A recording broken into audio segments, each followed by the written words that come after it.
Greetings to everybody. Thank you for joining me once again on a little trip out on the GB350S.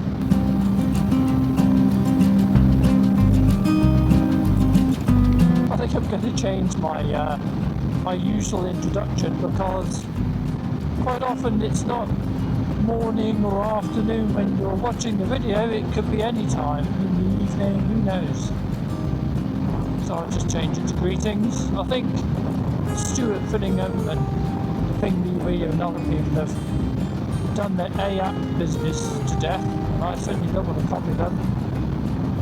So it's greetings.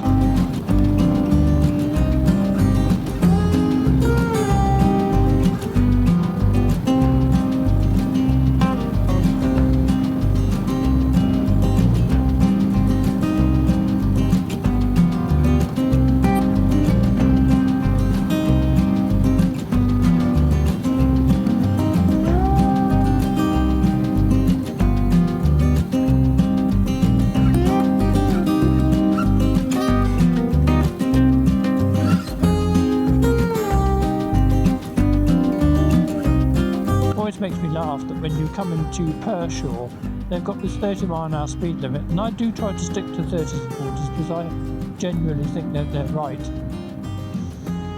And you just get car drivers right on your bottom.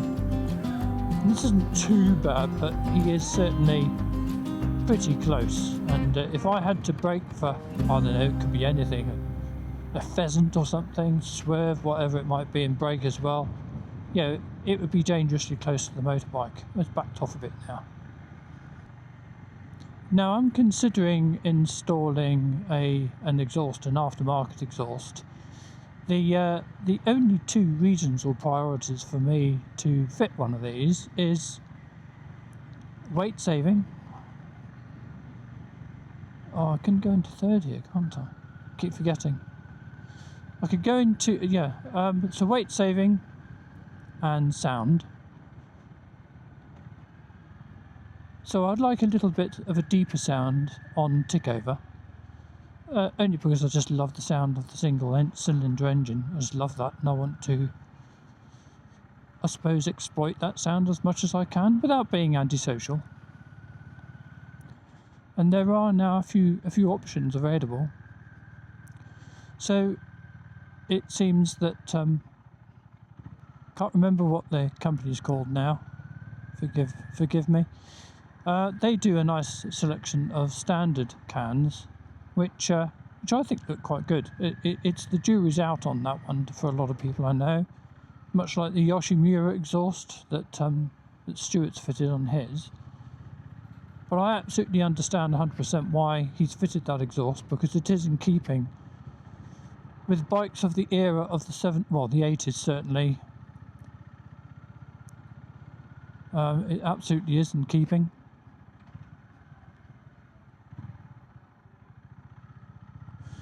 And of course those exhausts are very similar in design, shape.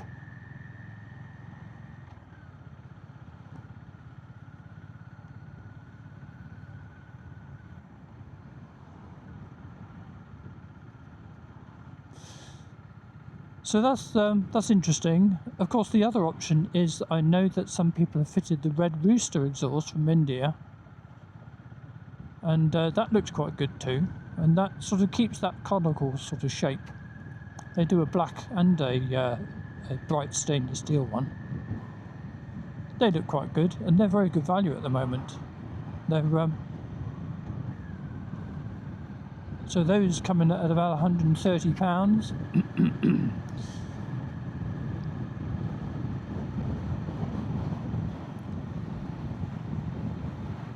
And IXL, a Spanish make, I think those are. So they've got some nice exhausts, and the one exhaust does look very good.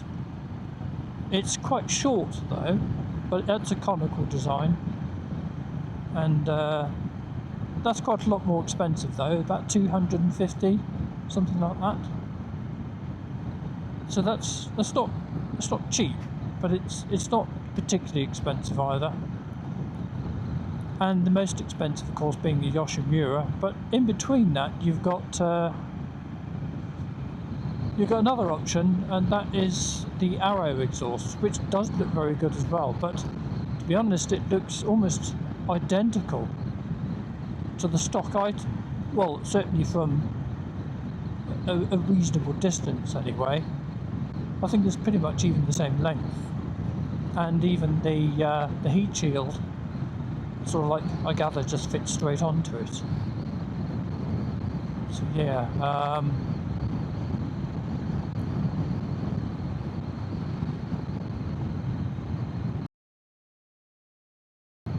so what's everybody else's thoughts on what that van's doing there in front? Big swerve going on there. So yes, I think pop it down in the comments. Do you think that has anybody else changed their exhaust? Do you think it needs it? Yeah, it's just swerving all over the place, really, isn't it? This double glazing guy. Don't think I want to get too close there. Accident waiting to happen and all that. Oh, it's going into the gutter, look. Probably messing around with his iPhone or something. Bit crazy, really. There you go. This is what you got to cope with as a motorcyclist, as well as a car driver, obviously. It's not good either way. What on earth's going on there? I don't know. So we'll stay a healthy distance behind this man or woman. So yes, looking at changing the exhaust, the main priorities, as I said, is weight saving and sound. Got no other requirements really, because I think the stock exhaust looks jolly good, and it sounds really good too. So the sound is not so important to me, but a little weight saving would be really beneficial. Any sprung weight saving is always good for a motorbike.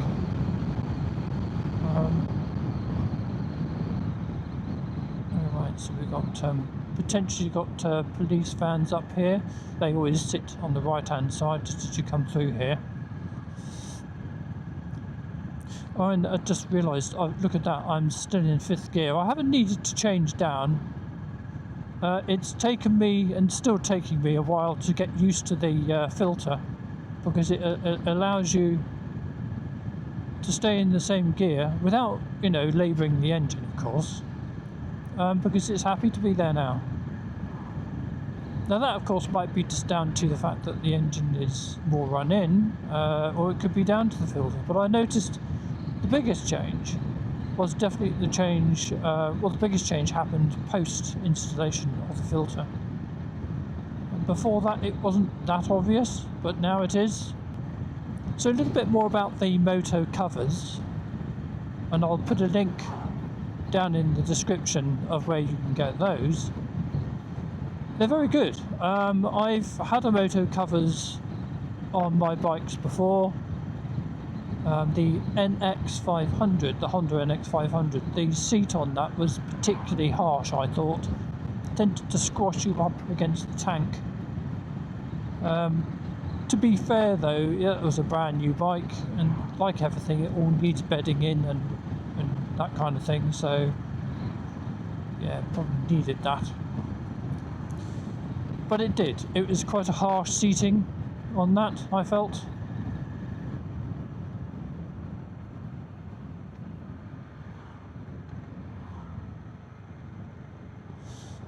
So that was particularly useful to have this this cover, and it made a huge difference. The difference it made, apart from increasing the ride height, which wasn't probably the best thing, but it does increase the ride height, just bear that in mind, by a good 5 to 10 millimeters.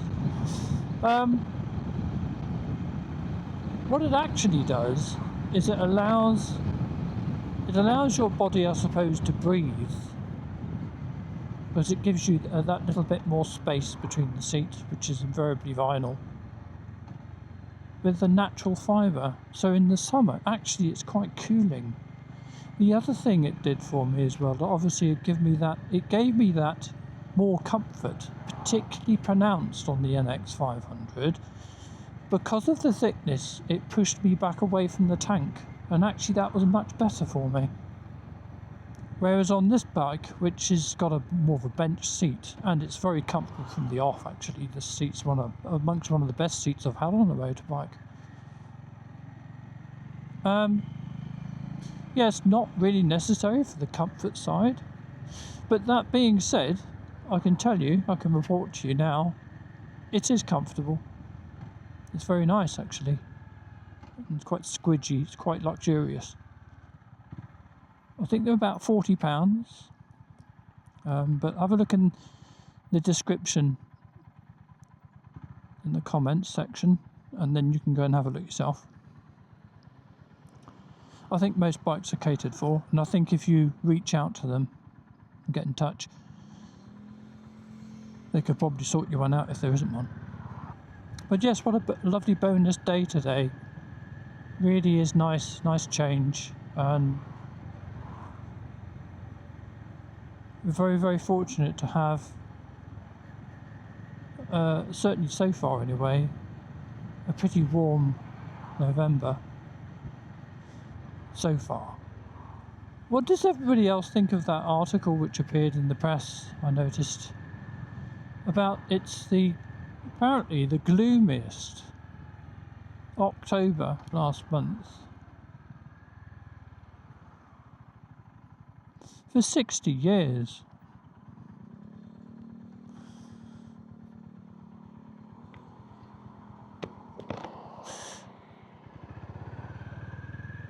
What does everybody think that's down to?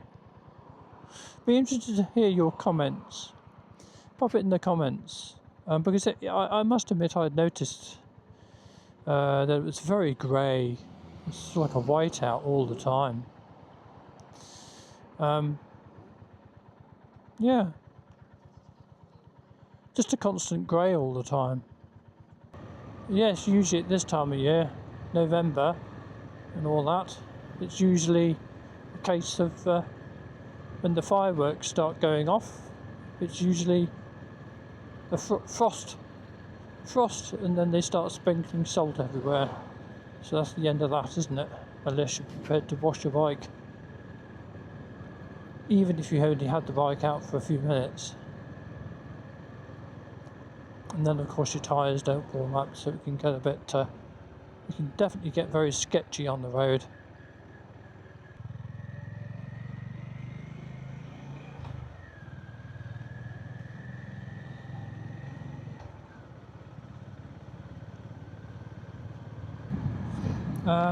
I'm looking, as you know, for a channel bike to add some more interest,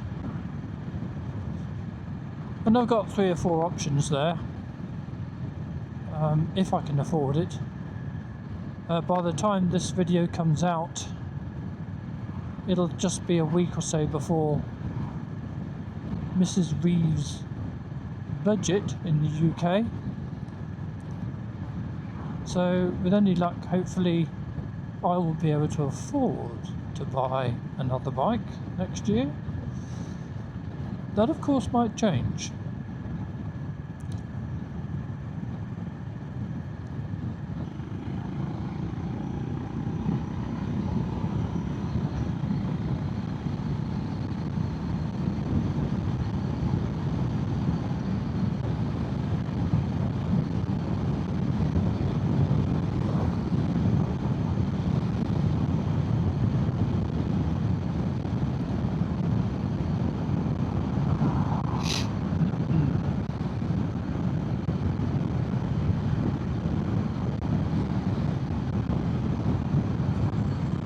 So if anybody knows the area, Fish Hill, it is, as I said, it's infamous. It's also incredibly steep, very steep, and it will certainly give this bike a very, very handy test. It gets steep now, particularly steep. I'm in 5th gear, and have I got it pinned? Yes, I've got the throttle pinned now. And actually I'm accelerating now. but keeping up with the car in front without any trouble at all. If I put it down to 4th gear, it would then accelerate very happily. But even at 5th gear, going up a very steep hill is fine. This is actually a very good test.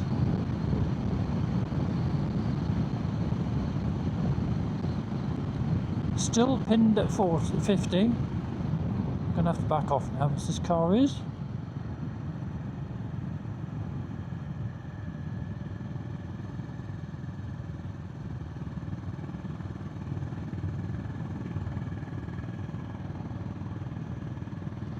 That's interesting. This is an incredibly steep hill now. I'm at 430 and I haven't pinned the throttle, but I'm halfway round on the throttle. I don't really want to labour the engine. But it is okay, it's managing it okay.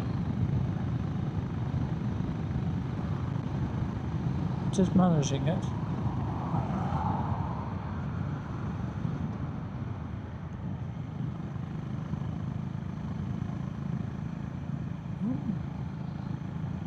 Hope he's okay. There doesn't appear to be any diesel up here today. Famous last words, hopefully not. This corner, which is particularly bad with this kind of thing. So I should take it very easy here. Yeah, it looks alright to me.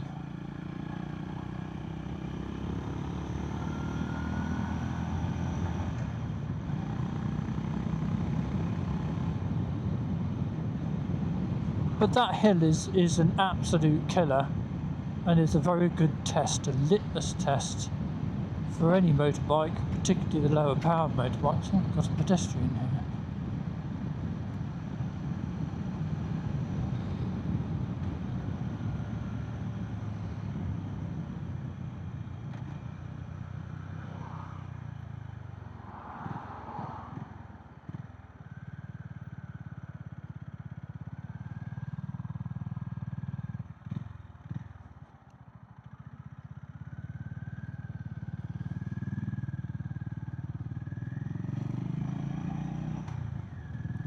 So I'm going up to Broadway Tower. If you're in this region, it's well worth coming up and having a look. It's spectacular, and going to visit the Broadway Tower as well. That's particularly nice.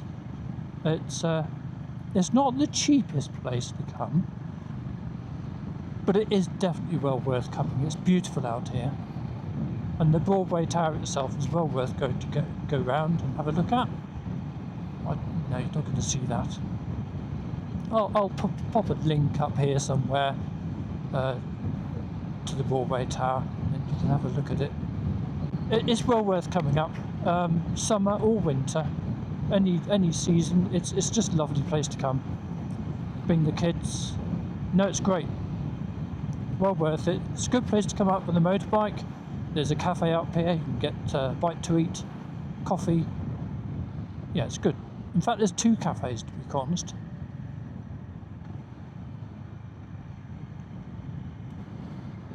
But luckily we haven't had so many leaves.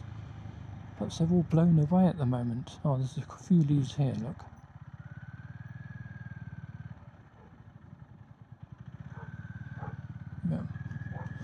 Yeah. The other cafe is straight ahead, but we're going left down here.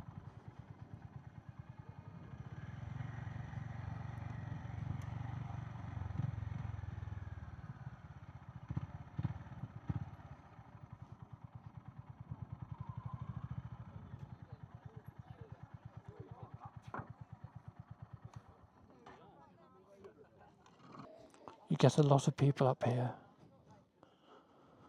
But this is Broadway Tower Cafe. Very busy car park. Anyway. Thanks very much for watching. Do like and subscribe. And I will see you in the next video. Ta-da.